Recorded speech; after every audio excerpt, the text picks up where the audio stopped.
Simon Jacobson here,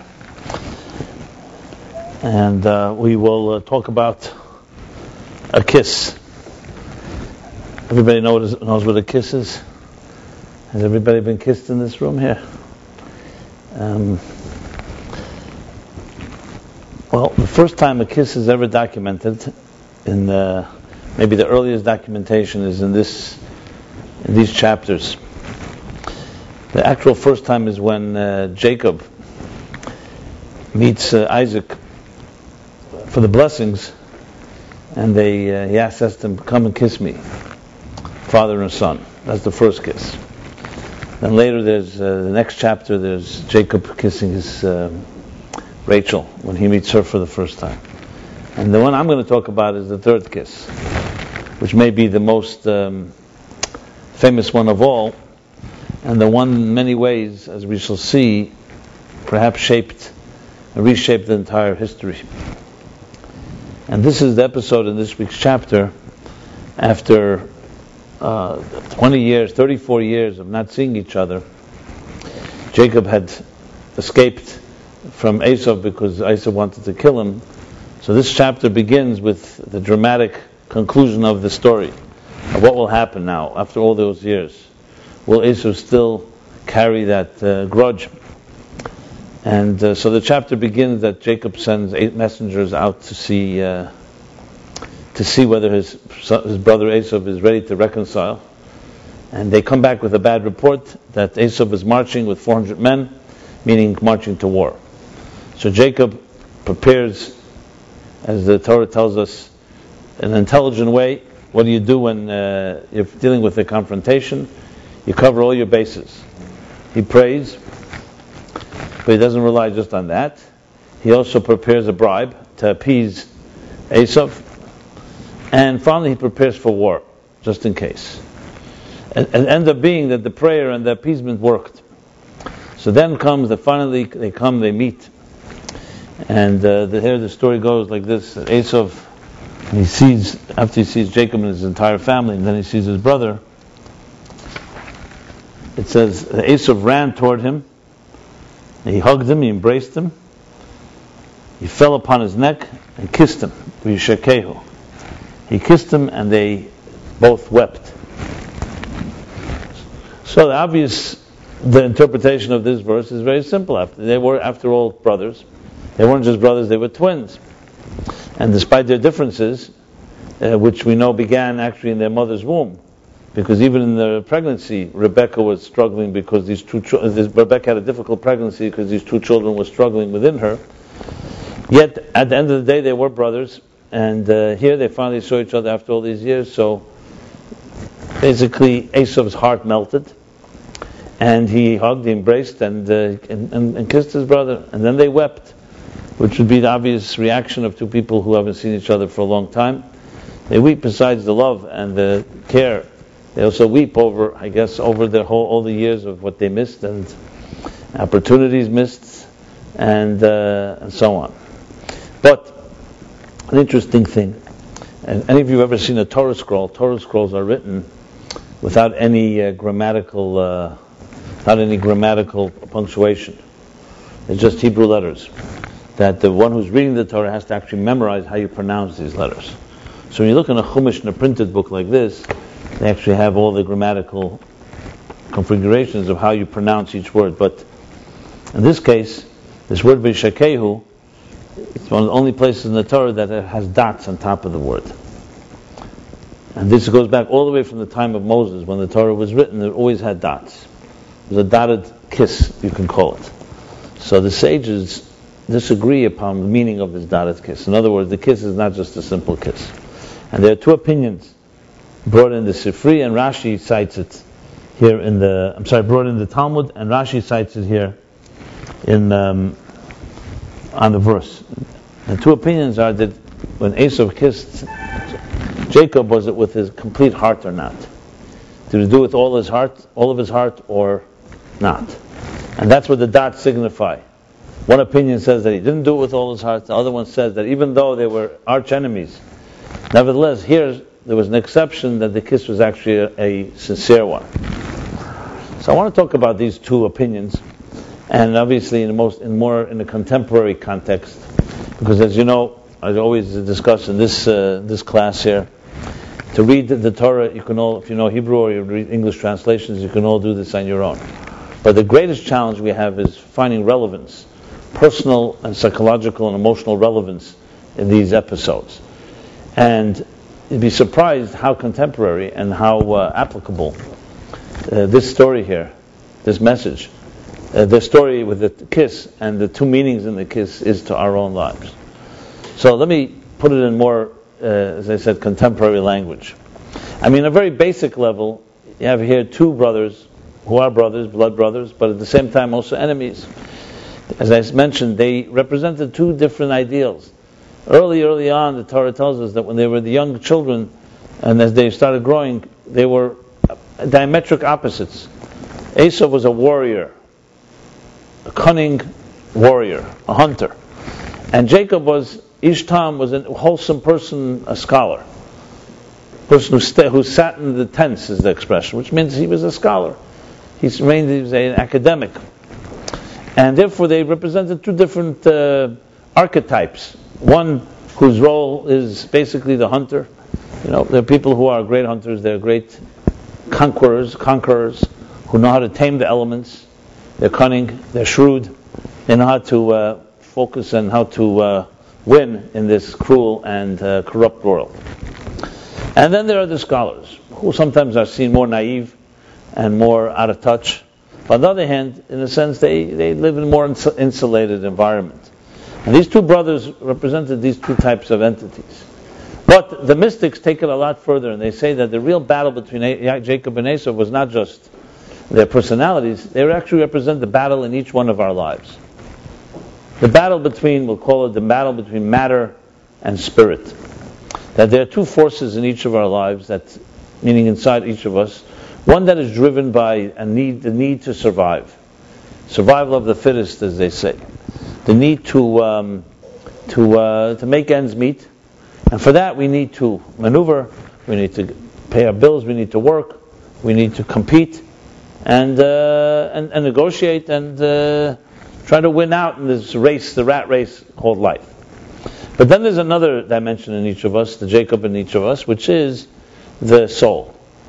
And that is, let's call it, the transcendental side within all of us. Every person, even the most materialistic, has transcendental needs. Transcendental needs mean anything that is not tangible, anything that in a way lifts you up from the monotony and the routine of life. So every one of us is in need of that. For some, they do that because it's very difficult for a human being to just survive an animal bliss naturally, because we have a certain natural angst within our spirit, a certain restlessness, and the routine of life, the day-to-day grind, wears us down. So we look for different types of escape to relieve the tension, the existential loneliness, or the existential battles that we fight. And so each of us does it in different ways. Some do it through romance and love, sexuality. Others through literature, art, music, travel. Others through religion and spirituality, or a combination of the above. You know, we take off weekends, vacations, holidays, where we do something that, in a way, takes us away from the day-to-day routine, the day-to-day grind, as I said. And that's a necessity in a human being's life. Now, some of us pursue it in transcendental needs. We feed our transcendental needs through healthy ways, and some not healthy. You know, when you see people who, for example, get addicted to whatever it is, and even things that are destructive, self-destructive, nobody sets out. There's no normal, healthy human being in the world that wants to destroy themselves. Nobody wants to just be addicted and become a slave to some substance, or to some object, or to some behavior. It's not, the natural human pride would dictate that a person would resist trying to be a slave. We want to be a master, not a slave. And addiction is being a slave. So how does that happen? How does the human being get trapped to become to basically to be so self-destructive that they actually become a slave to something outside of them? Is because there's a deep hunger. The hunger is very healthy. When a person has deep hunger or deep thirst, one way or another, they're going to satisfy it. And if they can get it in a healthy way, great. If not, they're not. It's like you're in a desert, wandering a desert, and you haven't drank water for who knows how long, and then suddenly you're desperate, and you suddenly see a spring of water, or you see a bottle of something. You may not even think. You can swallow poison, but you're so desperate. In your desperation, you'll take whatever it is that will quench your extreme thirst. And the same is true psychologically and psychically, that we have deep needs, and whenever you see addiction, or whenever you see any extreme reaction, even very destructive, always know that there's always at the heart of it something very healthy and very holy, actually. That is the hunger, the need. How we fill our needs can be obviously healthy or not healthy, but the need itself is considered to be an extremely powerful thing. Mediocre people don't get that addicted to things. It's very powerful people who have a lot of passion, have a lot of energy to release, to vent, and so on. They don't have a place to release it, tend to go in that direction. So there's the transcendental need. So essentially, Esau and Jacob are really two necessary forces each of us have. On one hand, we need to have a certain element of cunning to be able to. We live in a world where we need to calculate and maneuver, and we live in a world that there's danger lurks, and not everybody's thinking about our best interest. So you have to be able to also know how to protect yourself, defend yourself, and fight battles if necessary. And then there's the Jacob within each of us, which is the transcendental dimension, the scholar, the thinker, the reflector, the idealist. Now, per se, Esau alone, the problem with Esau is when you only become that. If that becomes your whole life, that all you are is a conqueror and a hunter and an aggressor, and you do not feed the other side, that's when there are problems. So we really have a conflict between these two forces and voices within us, and it takes on the shape that you know in your own life. I'll just give you examples. The battle between narcissism, self-interest, selfishness, and selflessness. We make choices like this hundreds of times a day. You meet someone, you meet a situation. How are you going to behave? Will it be about me, or do you have some consideration for another? So at our worst, we're Esau at our worst. We're complete hunters, and everything is just opportunities, and we're opportunists, and we're ready to even hurt people. If we're smart, we know how to maneuver. They can't tell. We masquerade, but we're cunning hunters essentially, and conquerors. But there's the other side of us, which calls upon, whether it's your conscience or your soul or your spirit, that recognizes the need to the sensitivity, the thing that allows us to love each other, and not just love on our terms, but actually be able to yield and be flexible and be able to compromise because you care about someone else. It's a completely different voice. And these two always battle with each other. Some call it the battle between the mind and the heart. Your heart tells you one thing, your mind tells you another. Anytime on a very basic level, I've mentioned this many times, anytime a telemarketer tries to sell you something, they're basically manipulating your emotions. And it's hard to say no. How many times people don't know how to say no on the telephone? Today we have caller ID, so we're avoiding a lot of these calls, but a lot of people don't know how to say no. They say, call back tomorrow. You know that you're not interested in it. But for some reason we have this type of resistance. Until we get upset enough, then we say only no to everybody, whoever we meet. So there's a certain thing, if someone tries to sell you something, they are basically telling you that if you don't do it now, you'll lose the opportunity. It's a manipulation of emotions. The mind, on the other hand, dictates, reflect, sleep over it, come back next week. But of course, someone who's a good salesperson is going to say next week you won't have the opportunity, because they know they have to get you in the hot. They can't let you think about it too long. And then you succumb, and then who knows, the next thing you know, you end up with what we call a shmata. You know what a shmata is? A piece of junk that was sold to you. So hopefully you only make that mistake once, because they say when a man with money meets a man with experience, the man with experience ends up with the money, and the man with the money ends up with the experience. Now, if this happens too many times to you, maybe you should try a different career. There are people that, no matter what you do, no matter how you plan it, at the end of the thing, they're always up one on you. People just have that instinct. So to have this element is fine when there's balance. The problem is when life becomes a dog fight, and dog eats dog, and a rat race, and you constantly don't know who's going to stab you in the back to climb the corporate ladder, and you find best friends who are then forced to compete against each other, and they'll do things sometimes that you wouldn't, unimaginable. you realize that the world is a very difficult world, and it's an Esau-style world of aggression. Sometimes it's packaged in cordiality, sometimes it's not. Especially in today's economic climate, many people are suffering from this. You suddenly realize you dedicate your life 30 years to a company. There's no heart. When it comes down to it, the bottom line dictates that you're out. There's no compassion, and so on. There are a few instances, bosses, companies who show compassion, but the larger it is, the more corporate, the more cold it is. So we live in a cold, difficult world, and many of us have adjusted to this world, sadly, and in a way have given up on our deeper ideals and aspirations. But there's another world, the world of Jacob, which is a pure world. And these two clash. This is a perpetual clash, a perpetual battle that plays itself out in our lives hundreds of different ways. Just to give a few more examples. Who doesn't have, for example, the battle between your personal life and your work life? You just have that many hours in the day.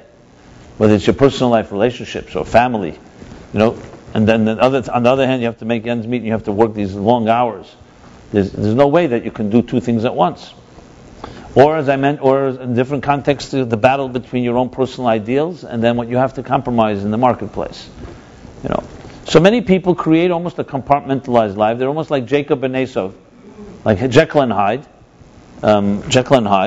and they just use different tools at different times and live a compartmentalized life. Obviously, Judaism teaches, and its goal is integration. How do you ultimately create peace between these two worlds? So the story of Jacob and Esau, therefore, takes on a whole different dimension when you think of it in this context. It's not just another episode about two brothers. It's really the story of our own lives, of our conflicts, of our clashes.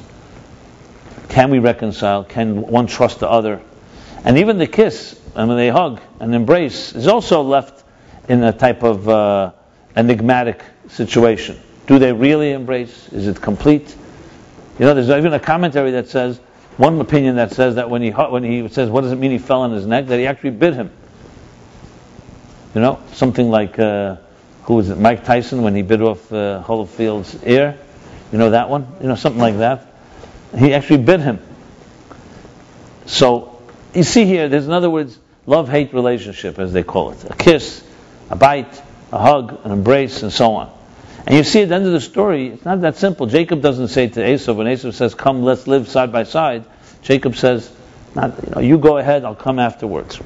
You go ahead, the children are young, the sheep are tender, we're not yet ready. And he wasn't lying, as Rashi explains. He meant the end of days, Messianic age, one day we will make peace. But he recognized, Jacob, that as much as that moment of inspiration, even if Esau actually was sincere in this embrace, he realized it's not going to last. So in other words, when we finally make peace between matter and spirit, between our souls and our bodies, between our self-interest and our more noble side, our serving ourselves or serving a higher cause, even after they make some peace, it doesn't mean that it's all peace. The battle continues. Sometimes one wins, sometimes the other. And this is a continuous battle, which at the end of the day will be reconciled. So the application to the issue of this kiss, to bring it a little more specifically, I mentioned the battle between matter and spirit. I should have added that point. I gave some examples of manifestation of this Jacob-Esau perpetual struggle. Another example is somewhat like on a scientific level, even technology. It's perhaps a little more abstract than on a personal level, but it's also scientific. In essence, what is really science? What is technology? It's the search for the unified force that connects matter and spirit, or matter and energy. Once upon a time, we lived in a world where we recognized that there were thousands or maybe millions of different forces. Today, scientists realize that there are only very few forces, and they're all really connected to one another. Science, there's the four main forces. There's gravity, electromagnetism, the strong force, the nuclear force, and the weak force. And the great search, the holy grail of physics, is the search for the unified field theory. One rule, one law that would explain everything. That's not yet been discovered. Einstein, till his last day, was searching for it. And physics still search for it. Without going to a whole scientific treatise here, Briefly, in simple English, it means the following. Before we were able to understand the forces that shape the world, the world was a very fragmented world. Today we know that there are forces that unite everything. And this is called energy. For example, this is a table. This is a chair. Everything in this universe is made up of molecules, or elements, which are made up of molecules, which are made up of atoms, and which in turn are made up of subatomic particles. And those subatomic particles, and those atoms and molecules, they're much less diversity than the objects that we see in the universe. So science essentially began to unify and understand the universe as one whole.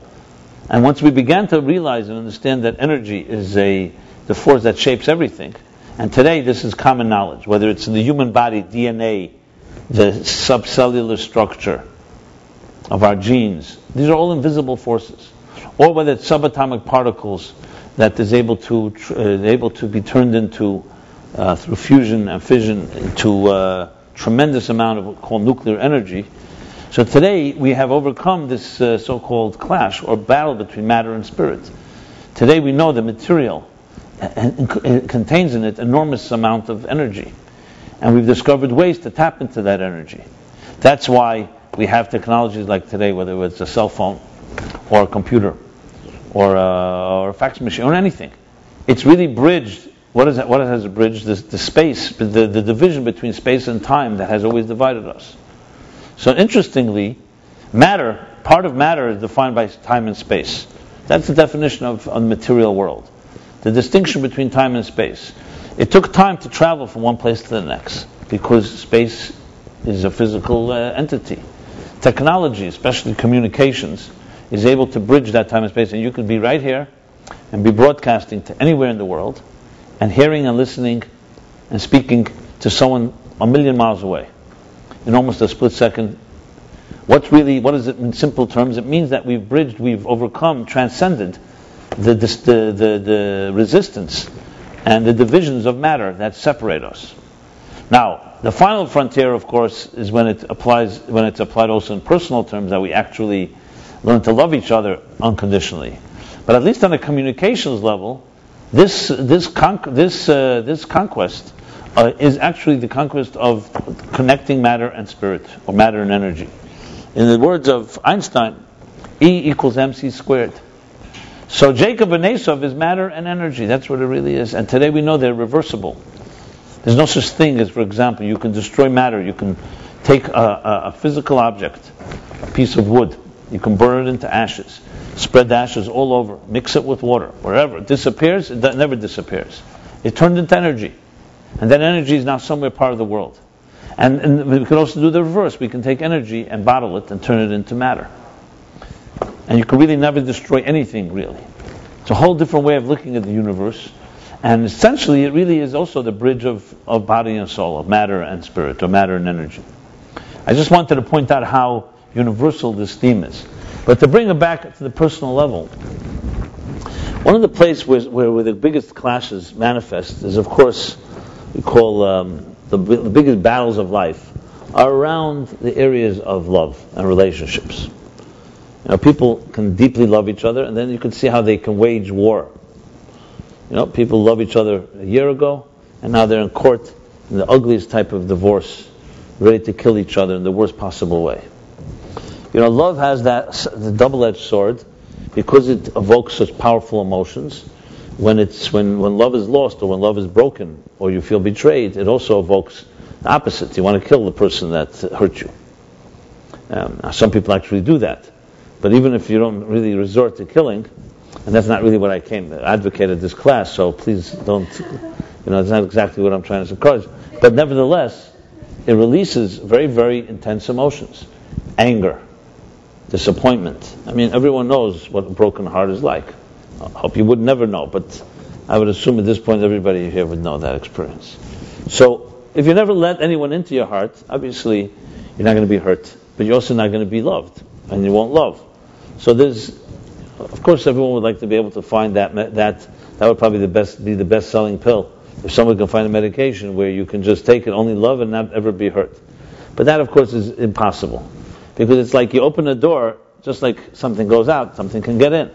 And part of love is being vulnerable. That's the beauty of it, and also the risks. Like anything, you want high yield, there's high risk, and the same thing with love. Love means opening your heart to someone, meaning that yes, you could be hurt, and having the strength to be able to take that risk, and finding the right person that you can trust and love forever, and that person loves you. But it's easier said than done. It's one of the most elusive searches, and especially in our day and age. Whatever the reason is, maybe because we live in a fast food society, maybe because we live in a world where we think we can acquire everything and buy anything.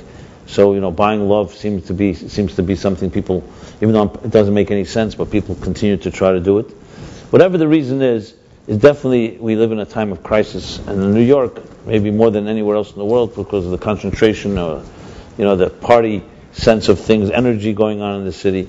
And also, of course, when there's energy, there's major single life, and it becomes a mecca or epidemic of singles, and so on. So there's a lot of spirit. So when it comes to that issue of love, the battles that are fought, and battles, I just spoke about battles in a more overt sense. In a more subtle sense, it's obvious what the battles are. Our own battle. How do we determine who's the right person for us? How do we determine who is the person that we will want to kiss the rest of our lives and who we don't want to? Exactly like it says here. And how do you know? Sometimes you're attracted to someone, and initially everything seems right, and this is a person you feel is made for you, and then time passes and you realize it's not the right thing. Not always what meets the naked eye. Sometimes things are not as obvious. And then there's the other extreme. We sometimes meet somebody and we think the person is completely not appropriate, and you end up seeing time passes, and that two people, and they join together, and there's a perfect match. I could tell you tens of instances in my own experiences where people who actually broke up 20 times, 30 times, and they thought they'd never ever come together, and today they're the happiest people. And of course, most people fall into neither of those two categories. They neither find the right person, and they're still looking, and so on. So everybody, the good news is, I guess this topic is a very good one to talk about because everybody's interested in it, because it's like certain topics that are relevant to some of us and not relevant to others. When it comes to relationships, everybody's either in one or out of one, or on the way out or on the way in, or in a bad one or in a good one. There's really no other option. Everybody. There's no person immune to that. And even those that have made the decision they don't want any more relationships, they've been hurt, it's also a position. It's also connected to it. So these matters of the heart are the most complicated to talk about. Obviously, I've always mentioned that when I remember once traveling somewhere, and the program director called me to speak, a speaking engagement. So the program director called me. She called me to ask me to discuss what should be the topics for the weekend.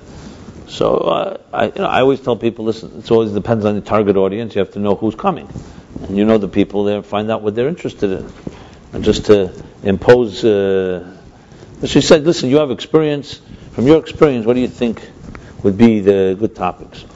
So look, I said, if you're going to rely completely on my experience without knowing the people, the two safe things that are always the top two on the list is anything around relationships, love, marriage, sexuality is number one. And number two, the top 10, is pain and suffering.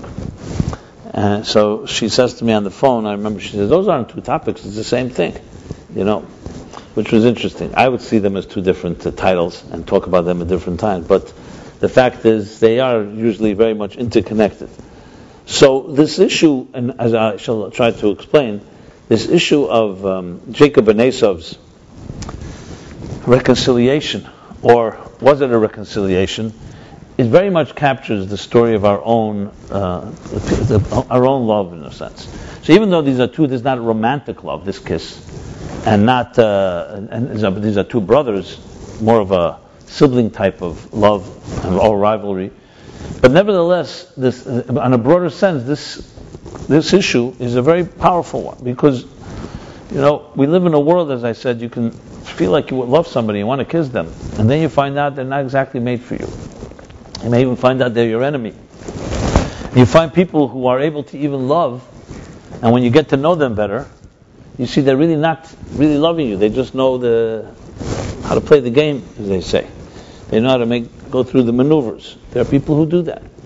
Especially someone, let's say, who's grown up in a broken home, or has a fractured childhood, dysfunctional experiences, especially severe abuse. Just using a strong example, just to make the point. I hope nobody's ever had such an experience, but anyone who's grown up where their emotional and sexual boundaries were violated as a child, whether it's sexual abuse or just things that are strong on that level, there's a major distortion that begins to happen in a child's life when there's especially continued abuse, not just a one-time anomaly. And that is, they begin the distortion of what love means. And often in these cases, without therapy, without work, a child like that may grow up, and their way of understanding love is a very distorted way. They may love people on one level, but they'll never really open up a part of themselves.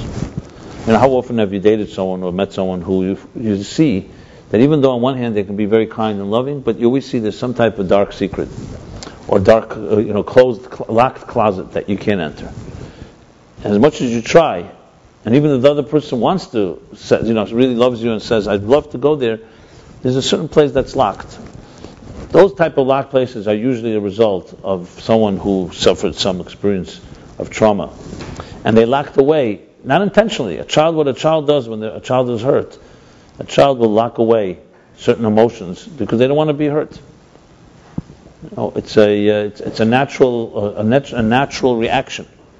I mean, this has been proven even in laboratories with animals and so on. If you repeatedly hurt an animal in a certain place, that animal will begin to maneuver itself and change its shape, not to be touched and hurt in that place. That's even on a physical level, because after a while you adjust. So emotionally, the same is true. When a person has been in some way violated or hurt, what they do is they close off that place inside of themselves because they don't want to be hurt. And a child will do it very effectively. And in a way, it's almost like a divine gift because the child does not want to be hurt. Even to use an extreme, I don't know if you've ever heard the idea of the out-of-body experience that some people have. As a result, often people who had suffered some serious sexual trauma especially will have out-of-body experiences as they grow up, because what happens is the pain, the shock to the system of someone who's hurt that way creates almost like a out-of-body experience where the child separates from itself psychologically and almost like says, the abuse is happening not to me, to someone else, because it's too horrific to think that you're being hurt by someone you love. And you really create almost a detached state. And there are people who have mastered that type of detachment. I'm only using this, as I said, as extreme examples to show what happens. And on a subtle level, this happens to all of us. Where we who've been hurt will put away a certain part of us and we will not expose it. And it's not even intentional. It's not like you suddenly meet someone that you really can trust and suddenly you open up. You've trained yourself so much you can't even open it to yourself, which is part of the part of the problem. So what you see here is, in other words, sometimes what you see is not what you get. And you can have people who, on one hand, can be very, very passionate in love, and in truth is that you don't really have all of them, even though they're very passionate. And there are people who have actually mastered. We could even say that some people who seem to be so perfect in the area of love and relationships are that perfect because they've learned to develop a set of tools because they want people to love them. So they learn how to do that well. And I wouldn't call it a masquerade, but it's not getting the complete person. And a big part of real healthy therapy is learning to integrate, connect the two parts in yourself. So here you have a more subtle psychological application of a Jacob and Esau type of split, where we live in a world where, as I said, if you've been hurt in this world, and the world can hurt us, and people can hurt us, especially the most closest to us, the worst type of abuse is when it comes from someone that is close to us. A stranger is a stranger. A child naturally will avoid a stranger. But when it comes from someone that's close, a parent, or a relative, or someone you trust, that's where it gets very complicated. Because the child naturally is expecting love from that place. And when instead of love receives something opposite of love, it completely screws up the child's wiring. Now, what's going on here? is supposed to love me. My father and mother are supposed to love me, but they're behaving in a way that doesn't. It's not loving. So you start saying to yourself, so what? So they begin to create two worlds, a love-hate thing.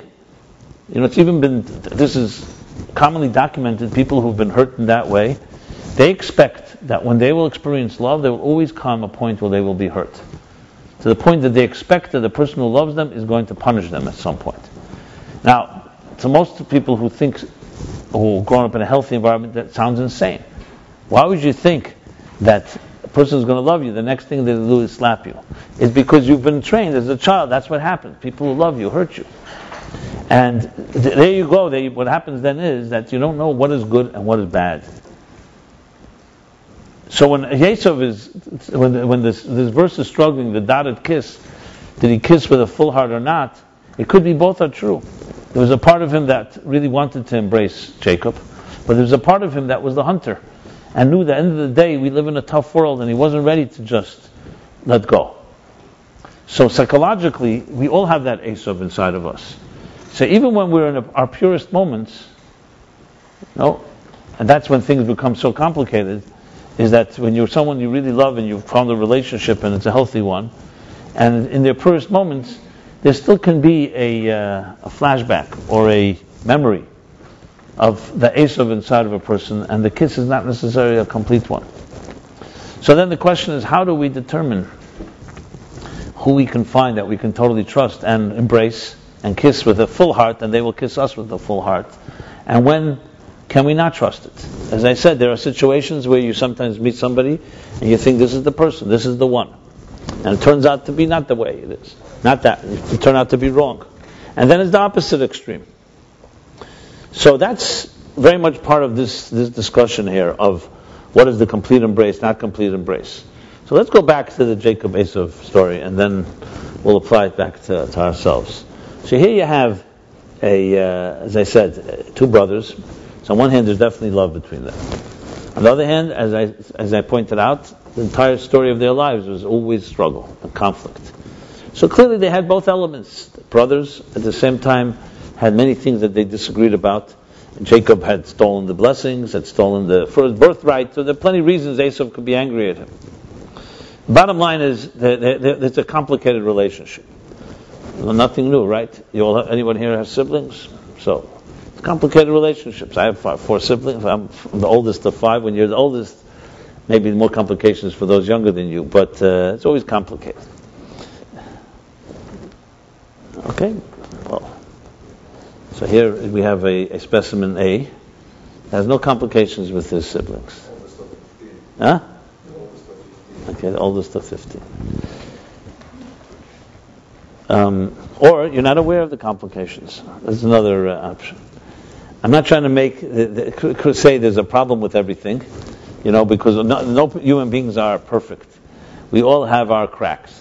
It's just a question of if there's too much pressure, then the cracks start to, the seams start to open up.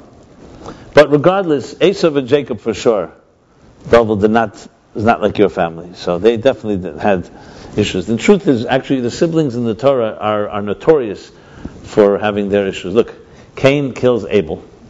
The children of Noah castrate their father. The daughters of Lot have their time with their father. They have a whole experience there. You have Yishmael and Isaac are at war.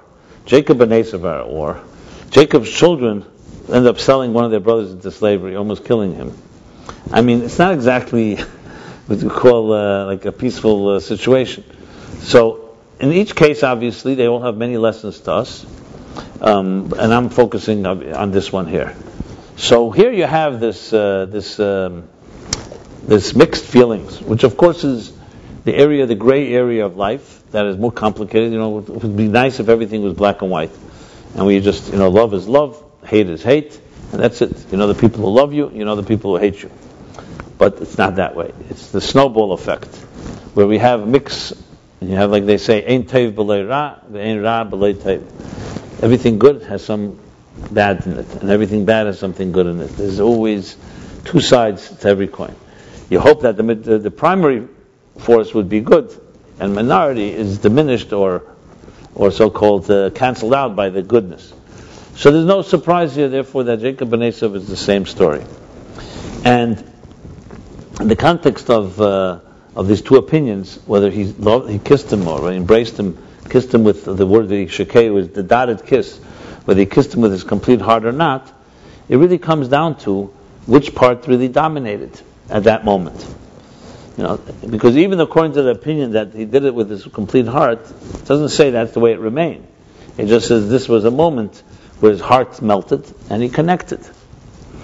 So this takes us back to really the essence of what we are as human beings. Who are we at heart? Are we the hunter or are we the transcendent one? Are we essentially a soul or essentially a body? That's the question. Now, it's not such an easy one to answer, because when you go even in the Bible, even when God is creating Adam and Eve, it says he took he took earth from the ground, right? And and imbued into this earth, into this ball of clay, a breath of life, a divine soul. So clearly a human being is made up of body and soul, something that's very earthy and something that's very spiritual, and it's all joined in one. So the question is, who is the real you? In using Freudian language, which I've done in the past here, the question is, are you the id or are you the yid? Okay? Freud is not the yid, the discussion is the id. But in essence, Freudian thought is that a human being is essentially a selfish beast. And left to our own accord, it's all about me, me, me. And especially in the areas of sexuality. But Freud explains that there's also a thing called an ego and a superego that superimposes itself and tells the id, or tells the person, that you have to compromise, that you have to tame yourself, you have to coexist with others.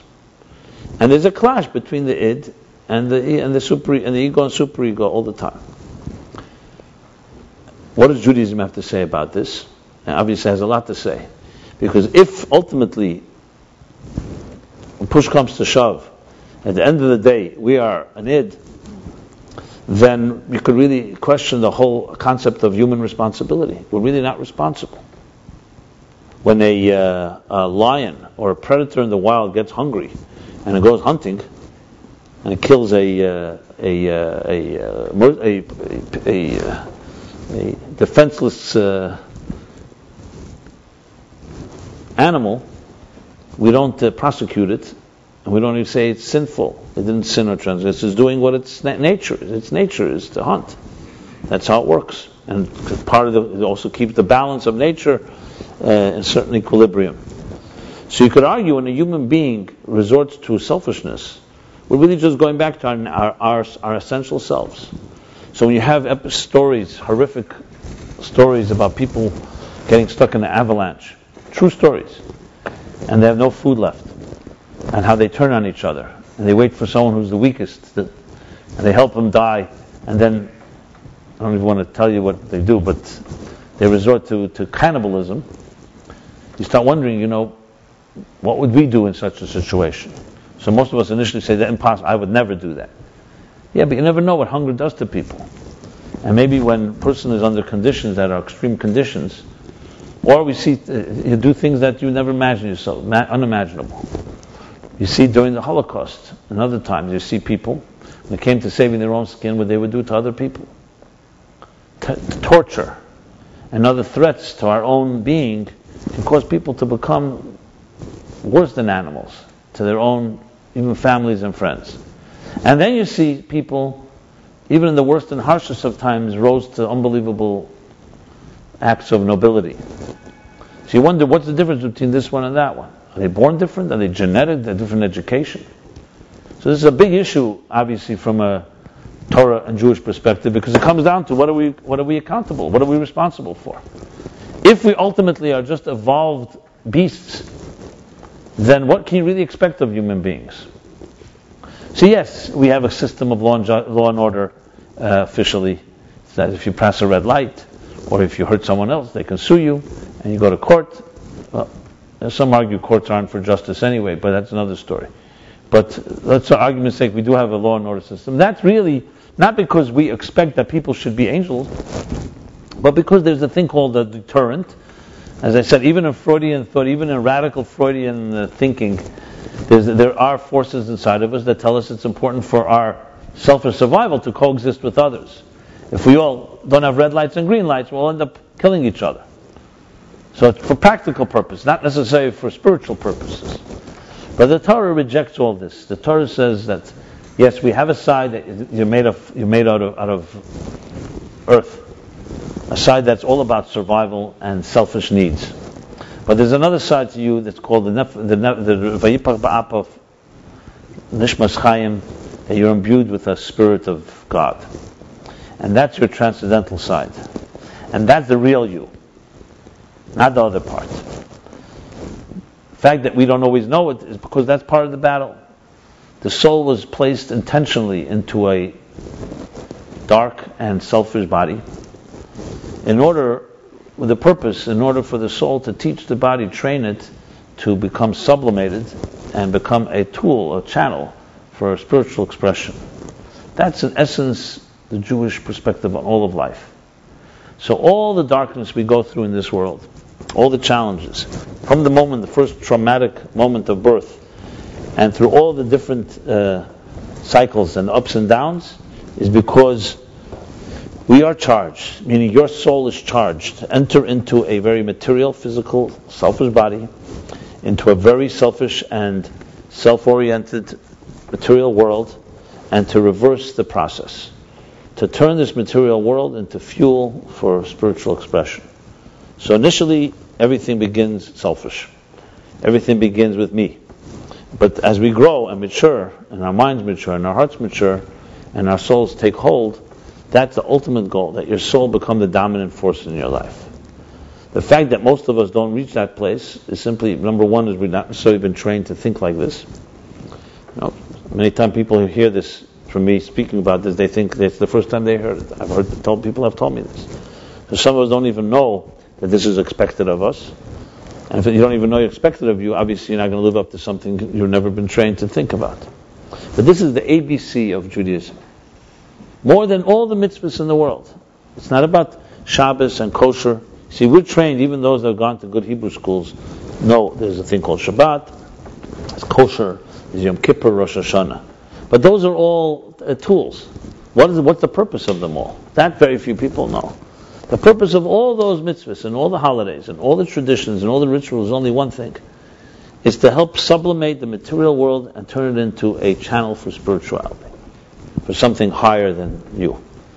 That's why it's so disturbing, of course, when people use religion for selfish purposes, because it's like the most ironic twist of the whole purpose of all these mitzvahs was to elevate and turn us into selfless people. So when a person becomes religiously selfish and their religion is just another manifestation of their earthiness instead of their soulfulness, that, of course, is the worst distortion of all. But that's the world we live in. Most people are unaware of what I just said, these few lines. But when you hear about it, you hear it for the first time, or the second time, or the 20th time, it resonates. It resonates because, that makes sense. That makes sense. Now I understand why great people like Abraham and Moses, and all these greats throughout the generations, what did they die for? What did they sacrifice for? It wasn't just to keep a few rituals. They weren't just mechanical human beings. They understood that they were living up to fulfilling the mission of existence. The mission of their lives was to, in some way, infuse and reveal in the material world its deeper purpose. So when you think of it that way, then, yes, we do have two components to our personality, but it's not because to confuse us to who the real you is. It's very clear. The real you is the soul, just like the real reality of all reality is a divine force. It's a higher reality than we can perceive in this universe. And that higher reality in some way concealed its presence, which the Kabbalists, Arizal primarily, the Isaac Luria, the great 16th century mystic, explained the concept of the tzimtzum, a concealment of true reality, to the point that we could perceive ourselves as being an independent existence. Each of us goes about our way. We have no clue even that we're connected. See, from that perspective, the big question and dilemma that great mystics always have is this one. How is it that human beings can hurt each other? If we're all part of one field of energy, one organism, is it conceivable, for example, the right hand would hurt the left hand? That one part of your body would attack another part of the body? That's considered a disease. So how is it possible, if there's one integral unity that connects us all, that we can hurt each other? The answer is we're blind. We don't see it. We don't see it. Even an animal will not jump into fire, because it knows it's dangerous. But if it doesn't know it's fire, it will jump. We do many, many things that are destructive to ourselves because we have no clue. We don't know. We don't know that this is going against who we really are. And when you discover it, that's when, of course, the beginning of any healing and any type of growth. So it's not about a dilemma, who are we? It's very clear. We begin as spirits. And then we're sent into a difficult world with a purpose and the power to radiate and to illuminate and to bring light into a dark world and warmth into a cold universe. And we are given the powers to do so. Above all, the power, of course, is your mind and your focus and your willpower to commit to doing something like this. So the story of Jacob and Esau is really this story. Two forces that are clash with each other, but there's a purpose. The purpose is not that they clash, the purpose is that they make peace. But peace doesn't come easily. There will be a constant back and forth, back and forth. So even Esau, even the enemy has within them a certain sense that this is his brother, and therefore some opinions hold that he kissed him with his full heart, because he had a sense for a moment. But that doesn't mean that it's sustainable. It still needed plenty of time to discipline. We have this all the time. Sometimes people who are at war with each other, people, let's say brothers or family members or people who love each other, and there may be a moment of when they get soft and they open up, but then they go back, whatever reason, they go back to their own obstinate state of mind. And then there's the opinion that he didn't kiss him with a complete heart because the battle continues. So in our own relationships, we too have these two things. The fact of the matter is, every human being on earth deserves and has someone that they can love and will be loved. Jewish thinking teaches us that every person, long before you were born, just like you were given all the tools you would need and resources to function in this dark world and to not only to survive, but to thrive and prevail, you're also given the soulmate that is waiting for you. Because human beings are created the same what I mentioned before. That God took a clump of earth and imbued it with a soul. He also created man and woman as one. And therefore they will always search out for each other. So every person on this earth has a soulmate there somewhere.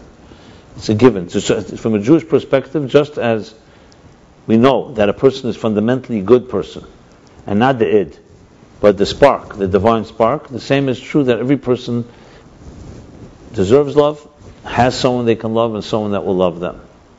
So why is it so difficult to find? It's so difficult to find for the same reason it's difficult to find truth in this world. The same reason it's difficult to find that good prevails. The classic question, why the wicked prosper and the good suffer. Because that's precisely the way God planned the universe. He did not want to make it easy. Part of the purpose of existence is for us to discover the way in a dark world. So one of that type of discovery is to discover that soulmate. But the only way you can really find your soulmate is to first find your own soul. Right? It would be a little strange to be able to find someone, your soulmate, if you don't know you have a soul or understand it. The fact that some people meet even before they're spiritually evolved, that happens because there's a certain instincts, and if you're blessed, it may come easier than for others. But the fact of the matter, there's plenty we can do to make the journey easier. And the first step is to discover who you are. And if you're unable to kiss and hug yourself, you're definitely not going to be able to find someone else to kiss and hug. But we live in this illusion that, and some people actually will articulate it as such, that, you know what, I don't love myself, but maybe I'll find someone who'll save me. And not everyone likes to admit that I'm looking for someone to be the savior, like the knight in shining armor. And this goes both for men and women. But the fact is, often when we grew up in the homes that were not loving, or we ourselves have our own insecurity issues and fears, we often think the panacea approach. I'll find the right person and they'll solve all my problems. Because they'll love me unconditionally. And I'll make sure they do. Yeah, that may work for short term. It doesn't work for long term. It's impossible to work. Because at some point, your own insecurities are going to come back to haunt the relationship. And you're going to want more and more and more from the other, and it will not be practical. It won't work. Now, I've seen these type of imbalances. I've seen relationships where one person does most of the giving, the other one does most of the taking. And it works out for each of them. It's like convenient. They found themselves a good symbiotic, it's like the parasite and the feeder, and what's the word? On the back of a shark, you have these parasites that the sharks leave them be there because they eat off the bugs and the bacteria. So there are relationships that work that way. I don't want to be demeaning in any sense, but they usually somewhere will give, especially when there's a crisis. Because at some point, a person who's giving more than they should be will become resentful, and their needs will ultimately be compromised. And vice versa, a person who knows that they're not really giving and there's someone else is like so-called their savior, it has to ultimately eat away at the person's pride. So I'm not going to go through analysis of every particular type of personality. There's so many different. Every one of us is a story of our own. But the fact of the matter is, and I go back to the Torah's concept of believing in us. It comes down to that each of us has an intact, pure soul, and therefore we have in ourselves the ability to find another soul that will join with you. So the challenge is, number one is to become soulful like that and have that type of consciousness. Number two, to not be naive and realize that we do live in a world where not everybody is in that place. So what is required more above all? It's required to understand that we don't have it all figured out. I know that's you don't need a rocket scientist to tell you that. But the fact is, in relationships, we do. Because, as I mentioned before, often you meet somebody and you think this is the person. Love at first sight. I don't know about that. Some of you believe in love at first sight. You get a little older, most people don't believe in love at first sight. It's good in the movies and the books. It sounds nice. So people get attracted to someone. And we know the power of attraction, the power of being seduced, the power of being beguiled, being beguiled, the power of something that overwhelms you. And it could be physical looks, it could be emotional attraction, it could be your own needs. But one thing is for sure, when you're in that emotional place, it's like a whirlpool, which means you're not total control. It's not like you're balanced, objective, and have it all figured out. And I'm not saying necessarily that's a bad thing. But subjectivity blinds us. And when it blinds us, you may then at that point be blinded to everything and say, this must be the person for me. I can't tell you how many people I've counseled, and they tell me, this is the person for me no matter what. So why are you coming to see me? Because it's not working between us. So maybe it's not the perfect person for you?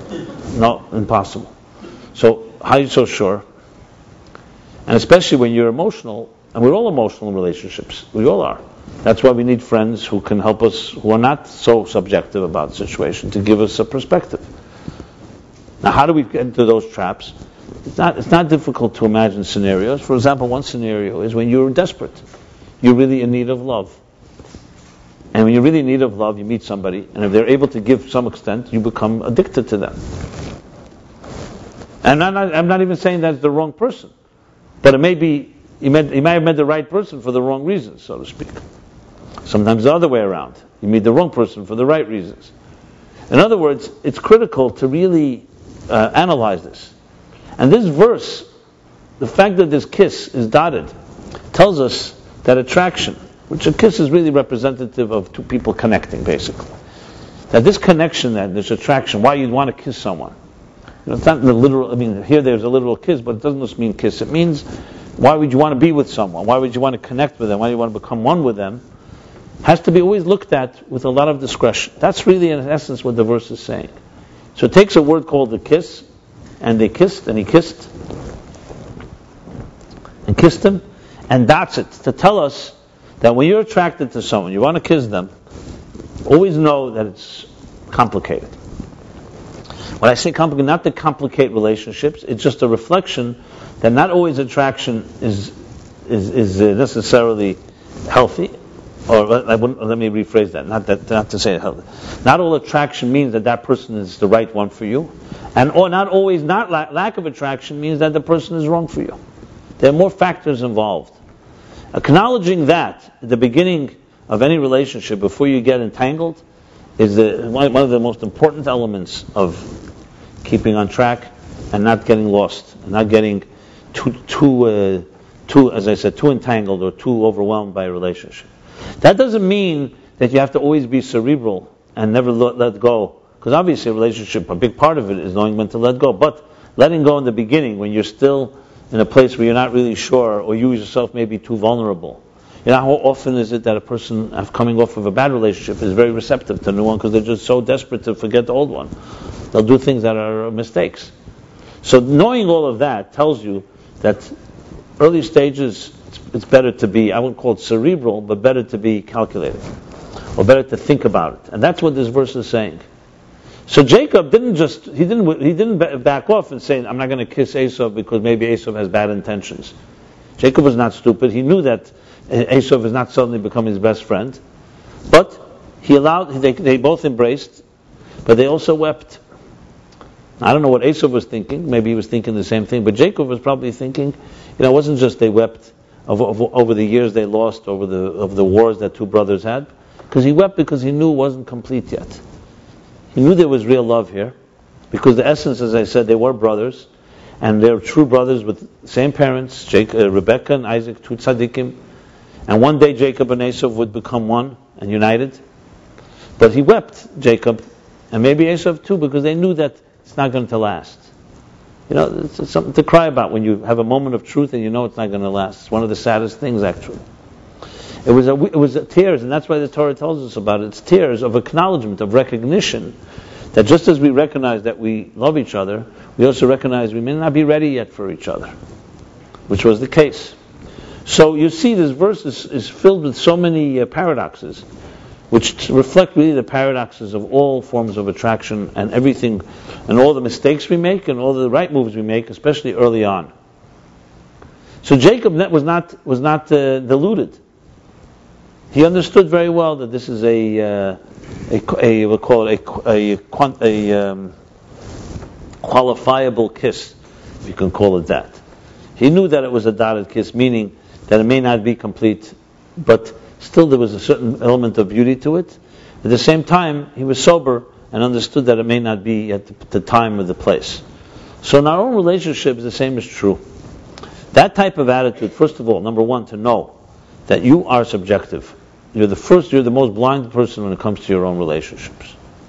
And that attraction, or any type of temptation or seduction, or anything that really connects you to another person, in the early stages, it's always best to keep it, not to stop it, but to keep it under control, because you don't want to jump into something so quickly, because then you'll be invested in it, and it's much harder to get yourself out, because then you start justifying things that shouldn't be justified.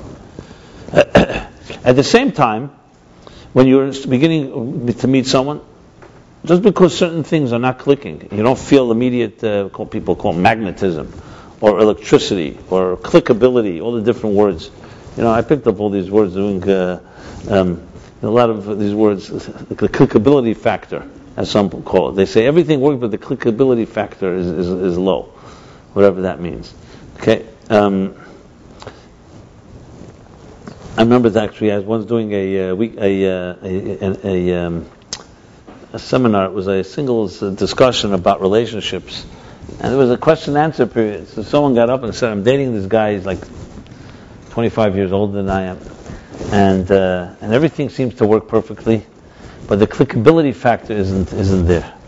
Anyway, there was, for some reason, I don't know, there was an older woman in the crowd. So she gets up. He's probably having an affair with someone else. That's why. You know, it wasn't so clickability. It wasn't clicking because they was doing something. I don't know if she was right or wrong, but I remember it was very interesting. She had I asked her if she learned, she has that, she knows that from experience. You know, but I don't even know what she was doing there. She was like the oldest single I ever met. I'm talking about old. I'm talking about in their 70s. So, but she was going to singles events. I guess she was a young spirit. Okay. She was. Well, I knew a guy who used to come to this class, and he was dating a woman for years. I said, what? The time has come. Why don't you come on? How many years?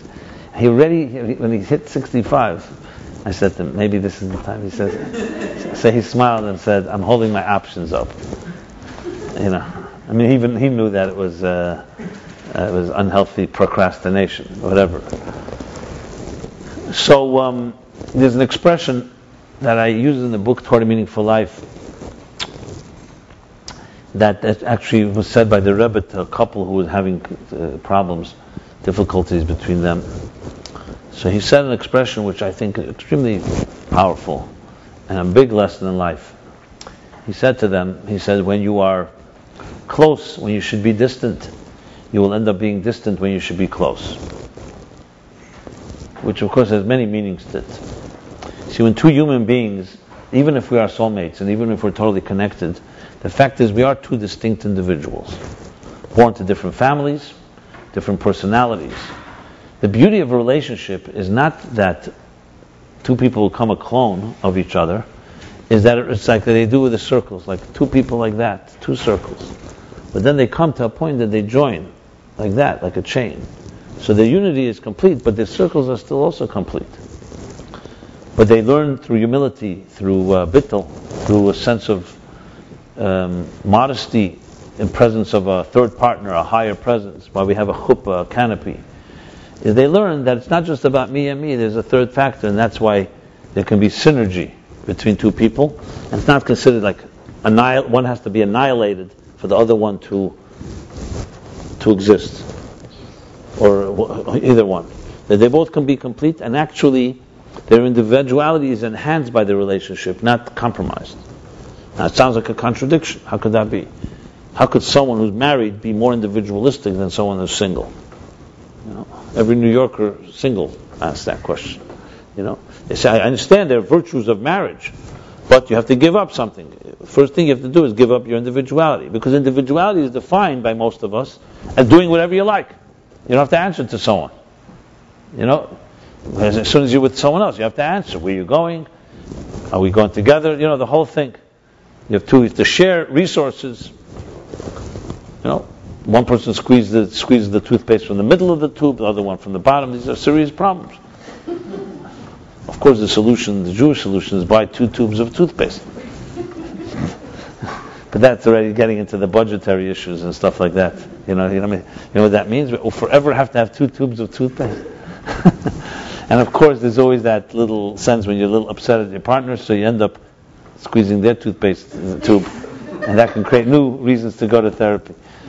Anyway, I've seen a lot, as you can tell. Toothpaste tubes happen to be a big issue. I don't know if today, but in the 90s it was a thing. That's a joke. So the point I'm making here is that when you define individuality as such, that you can do it. But what happens if you define individuality as discovering who you really are, the real you? That's what I would call individuality. Individual doesn't just mean that you can run around, you don't have to answer to anyone. Who says that's individuality? That's just being, who says that's even freedom? When you know that somebody cares, and somebody, when you come late or your plane landed late, they care that whether you're all right, is that a compromise of your individuality? Now, of course, it depends on a healthy relationship. It won't be. Unfortunately, some relationships, it is that way because one person is a control freak, or someone is imposing or demands, etc. But then that's not because relationships have downsides. Because people go into relationships with the unhealthy element, they'll bring their as they say, junk in, junk out. So Going back to this, this discussion is that we all have our distinct individuality, and that's why there are times even the closest people need to be in their space, and when you should be distant, but you're close when you should be distant, you'll end up being distant when you should be close. When two people need their own space for whatever reason, time to think, and not even because of a conflict or anything like that. A healthy relationship, partners will respect each other for that, and understand that person needs their little cave now, or whatever it is that they need to go. And it's not like, why don't you let me in, or force yourself in. That's a sign of insecurity. It's not a sign of love necessarily. It's a sign that you're afraid of not being part of another person's life. If a person really loves you, that doesn't mean that each person will always understand the other. You find the best relationships on earth. Ask them, do you understand each other? They'll be the first to say, no, I have no clue. Because it's not a contradiction. They're secure enough to be able to have a relationship with someone and actually celebrate the fact that the person has a mystery to them. Now, I'm not talking about a mystery that is sinister or negative. A mystery, the fact is that each of us have dimensions that are sometimes so profound that another person can perfectly get. Real relationships, you'll see, that's not like one person, they don't always understand each other, but they respect and they're fine. Not only fine, they maybe even, as I said, celebrate the mystique of the other. And that's when relationships thrive. So going back to our idea here, that in any relationship, especially when a courtship is at the early stages, it's a dance. It's a true dance. And a dance requires moments of distance and moments of closeness. When I say distance, I just want to qualify. I don't mean distance as in the context, distance as in cold and apart. I mean distance as in space. Like a real dance. There's in and out. Or like when you find any good music, there's tension and resolution. There are times where two notes get very close. There are times that they pull apart. And any dance you'll have the healthy back and forth, where there are times of true oneness, and there are times where there's true individuality. And this too is very much part of this idea of having the discretion when you enter a relationship to know when to kiss and when not to kiss, so to speak.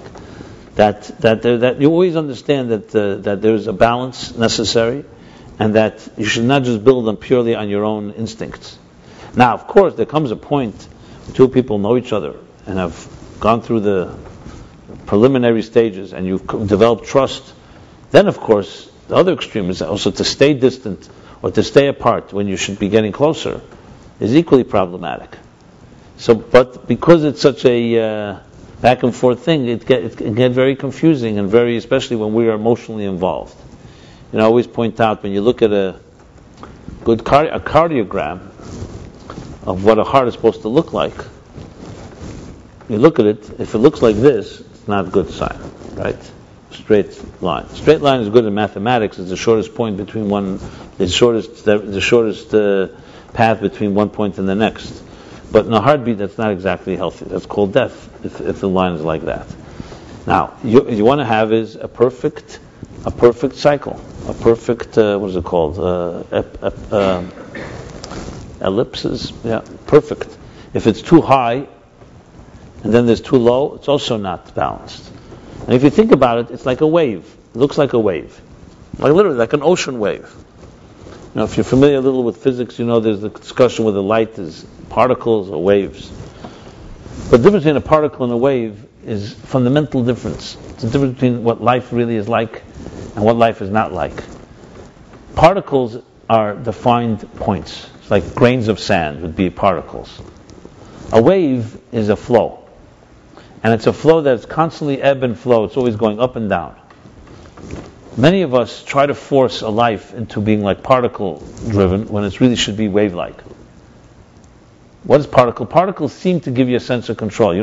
It's like taking you have 100 objects and figuring out how to put them in different places. But life is not a composite of a bunch of details. Life is a wave that flows, just like moods flow. And it's about learning how to navigate these waves. That's the secret to life. But so often people, what they do is they try to force it into like the shelves. You want to file your life. You want to control it. It doesn't work that way. Those that know, the best swimmers You look at good swimmers, they know when to swim and when not to swim. When a storm strikes and the waves get heavy, and the waves get strong, they stop swimming because you can't fight the tide, and they just allow themselves to float. They may even go backwards. They may even go back because you cannot fight. You have to go with the flow. And then when the water's calm, that's when they thrust forward and they make their move. And the same thing is in life. And love is always compared to waves, like water. Real love is a wave experience, not a particle one. I think in the summer I did a class on, is love a verb or a noun? And one of the points I discussed there was that the feminine version of love, or for a woman, love is a noun. It's a state of being, and for men, it's an act. It's an action. And the truth is, the woman got it right, as usually when it comes to things like that. If all the men knew that, we'd be in a better world. I say this as a man, so I have credibility here.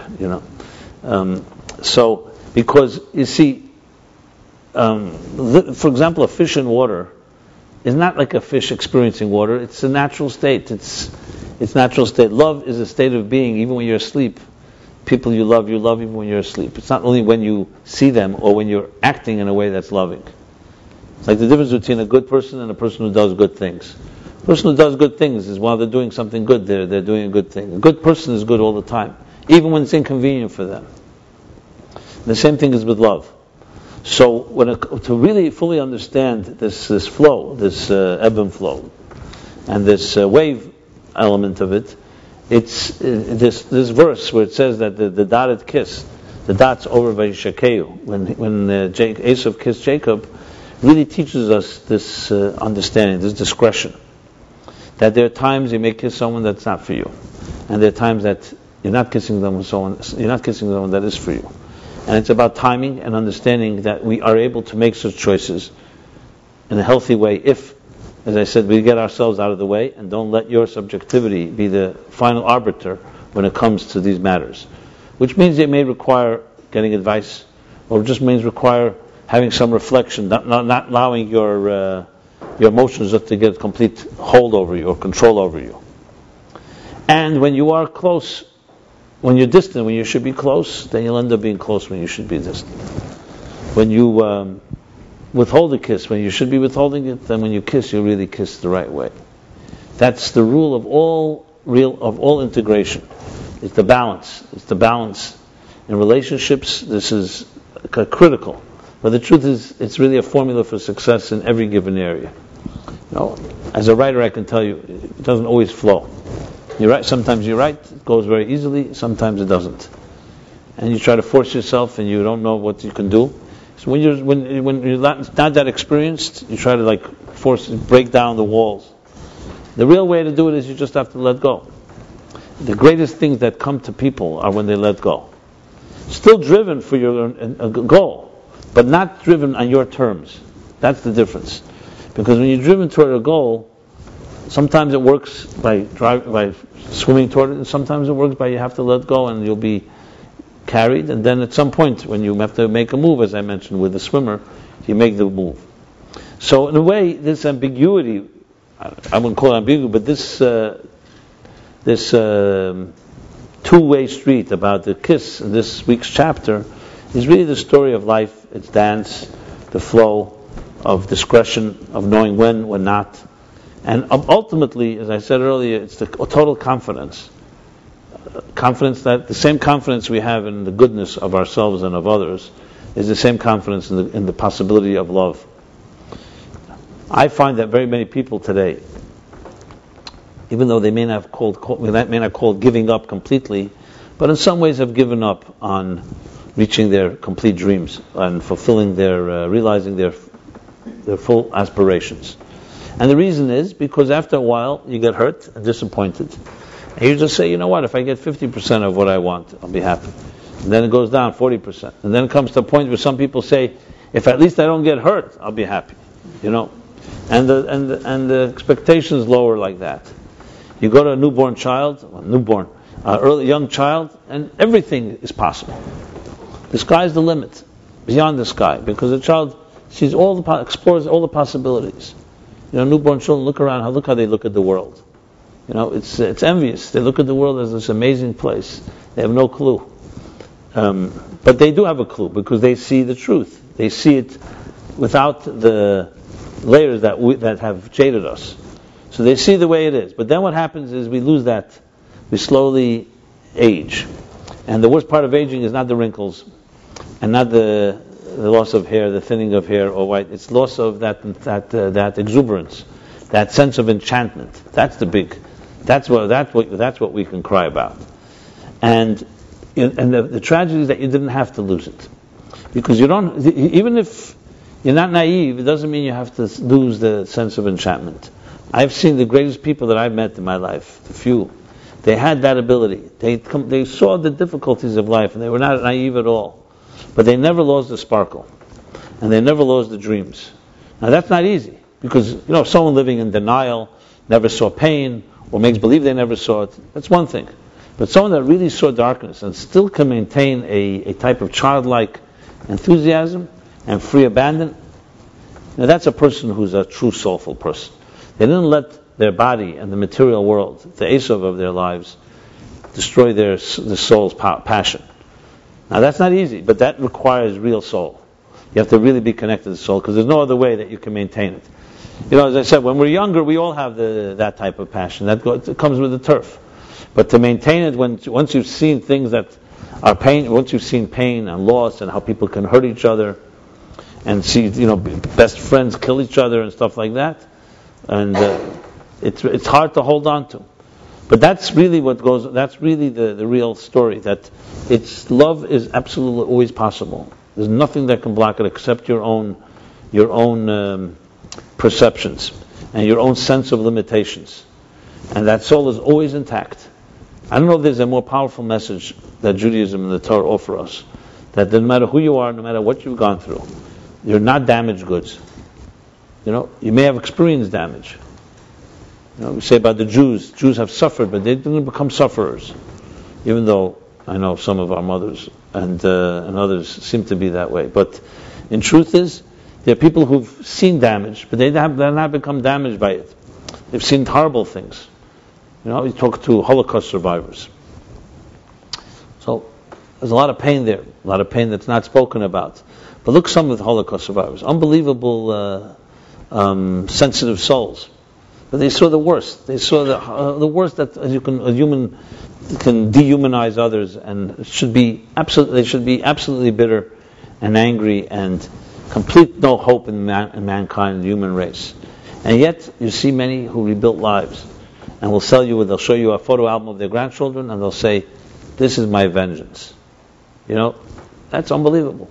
Not to blow up the German cafes, and not to go back and blow up which all nations always did. The first thing they did when they came to power, after a nation humiliated or raped and destroyed them, they went back for vengeance.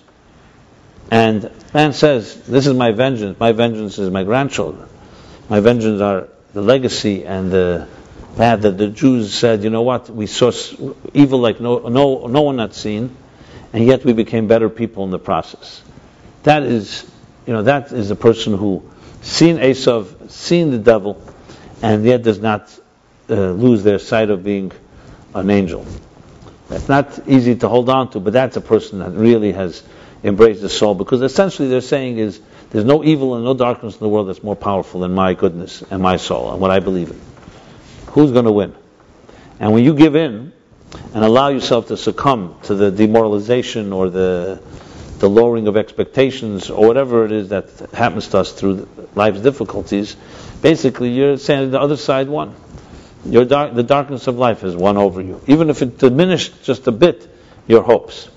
So the idea that we believe in each other, and we believe that every person can find the right love in their lives, find the right person to kiss forever, and is an absolute fundamental essential principle in Jewish thought. It goes hand in hand with the belief that every soul is always intact, no matter what happens. We say in the morning, "Neshama shenesatavi tahirihi." The soul that you've given me is pure. No person on earth is immune, or no person on earth is absolved of saying that statement, no matter what happened to them. That means there's a part of you that never is impacted and never is contaminated or tainted by any toxins. That's what it means. That doesn't mean that the arteries and the channels and the outer layers will not remain intact. It could very well be that they've been hurt. But there's hope, because the pilot flame never burns out. And this is true individually for our souls, and it's true for finding our soulmate. So when you're armed with such confidence, then you go in it with a different attitude, and with that attitude, and with discretion, as I said, not just jumping at everything you see, and not just thinking that everything you're attracted to is yours, or everything that you're not attracted to is not yours. Then those two elements of knowing the absolute confidence and having discretion allows you to be able to make a choice when to kiss and when not to kiss. To be able to recognize when it's an Esau, when it's not an Esau, is it complete, is it not complete. So there is a model, and there is a technique, and hopefully I shared some thoughts that can help get the ball rolling. And we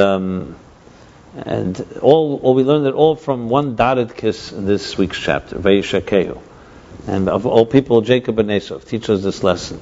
So when you think about it, it's actually something documented. This happened over 3,600 years ago. A kiss, 3,600 years ago. How many kisses are talked about for so long? And it still remains a driving force that in a way haunts history and also inspires it. When you go on the more mystical level, something I didn't discuss tonight, but I discussed in previous years, especially after September 11th, 2001, that this whole Jacob-Esau battle is also on a cosmic level and a national level, is really the battle between the West and the East, is the battle between the Western Roman Christian world and the Jewish world, and battles that have been fought over the centuries. So the kiss of this ambiguous or half-hearted or complete-hearted kiss between Jacob and Esau has implications in that as well. But that's for another time. We don't have to go into that right now. We talked more on the personal level. So, my blessing to all of you is that you should find that soulmate.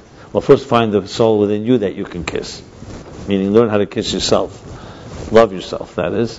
And it's hard to kiss yourself. You can kiss your fingers, I guess. But to kiss your soul, to embrace yourself in a full way, and be blessed to find quickly your soulmate.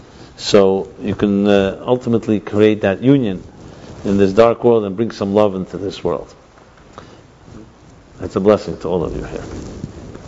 And I want to say that we dedicate this class, I say it with pain in my heart, but also with a smile, to our good friend Mark Fisher, who passed away this week at a young age, early 51 was he? 52? And he goes back from the early class from back in 1997. I think I met him 96. Same time I met you? Even before? Oh, you. Your sister I met earlier, I think, right? Right. Sure. But anyway, Mark Fisher passed away. I just went yesterday for a shiva call to his dear wife, Toby. They actually met at an event that I spoke at, a singles event in the 5 towns. She was telling me about it. And so I'm sure his soul is here with us. He was a beautiful man. And when I met him, he first came to this class. It wasn't this place, it was Upper West Side. He was, I remember his hunger and thirst. It was so powerful that he his ability to absorb and listen was pretty amazing. A brilliant guy, and very unassuming. He was a person who never let on, or he could, even though he was quite smart, people would share with him things. He was just that type of beautiful guy. And then he met this beautiful wife, Toby, and he moved to Flatbush. I never thought he would go to that extreme, but he went all the way. And so we dedicate this class to his elevating soul and neshama. He was a big part of this class in the early years. When we built the Meaningful Life Center, it was actually in his office. I don't know if you remember, in the law firm that he was using. In his boardroom, we had the first Meaningful Life Center meeting. As well. So I have to acknowledge that. And he has a 5-year-old son, 3-year-old daughter. So I guess they'll carry on his legacy. And I just wanted to dedicate the class to him from my heart, to someone that was a part of this group. Whether you know it or not, this class has been going on almost for 30 years now. and an unbroken chain, all word of mouth. So everybody here is linked to people before us, which is, has a good feeling to it. I just recently remembered that I have old videotapes, VCR, what are they called? I don't even know what they're called, from classes in the 90s. I think we're going to convert them and put them up on YouTube as relics, when we all wore the clothes of younger men and women. So, anyway, so Mark, wherever you are, I'm sure he's here with us in this class. May this class be a tribute to his, as I said, traveling soul. And may we all only celebrate joyous occasions, souls inside of bodies. As I said, the challenge is to transform this material world into a spiritual place. And with that, I want to also announce that tomorrow night, Philip will be giving his class 7 p.m. So anyone interested, Philip Namaworth is a colleague, student of mine, also back from the years of the mid-90s, back from actually mid-90s, mid-80s. Wow. Yeah, Philip I know back from 1985. And he'll be giving his class, and we continue to do this every Wednesday night, both in cyberspace.